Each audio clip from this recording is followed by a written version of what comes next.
नमस्कार।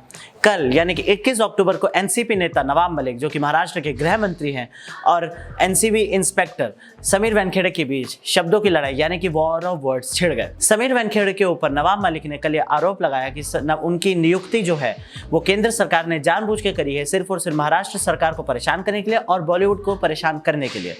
समीर वानखेड़े के ऊपर उन्होंने ये भी आरोप लगाया कि जब पूरी दुनिया लॉकडाउन में थी तब समीर वानखेड़े दुबई की ट्रिप्स छुट्टियों पर गए, लेकिन वहां पे भी उन्होंने इन्वेस्टिगेशन रिलेटेड काम ही किया जिसमें उन्होंने बॉलीवुड को परेशान किया। परंतु उसके बाद एनसीबी ने इन सारे स्टेटमेंट्स को खारिज करके एक स्टेटमेंट रिलीज किया जिसमें समीर वानखेड़े की सारी छुट्टियों का वर्णन था, और उसमें ये उन्होंने बताया कि समीर वानखेड़े एक्चुअली दुबई नहीं गए थे एक बार भी। समीर वानखेड़े ने इसके बाद मीडिया में खुद आके ये बात कही कि नवाब मलिक के सारे स्टेटमेंट्स गलत है, और बोला कि ये हमारे ऊपर जानबूझ के आरोप लगाया जा रहा है क्योंकि हम यहाँ पे इन्वेस्टिगेशन कर रहे हैं।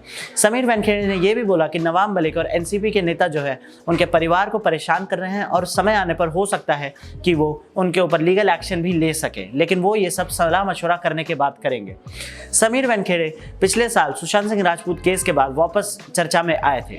समीर वानखेड़े, इसके साथ ही आर्यन खान, जिनका अभी अभी पुलिस कस्टडी में है। समीर वानखेड़े हाल ही में Aryan Khan cruise ship case को सुपरवाइज करते हुए भी देखे गए थे, और इसी के साथ एनसीबी नेता नवाब मलिक के बेटे, जिनको हाल ही में बेल मिली है, उनको कस्टडी में ले जाने का काम भी समीर वानखेड़े ने ही किया था। तो आप ये बात समझ सकते हैं कि समीर वानखेड़े और नवाब मलिक के बीच इतनी तनातनी और लड़ाई क्यों चल रही है। नमस्कार।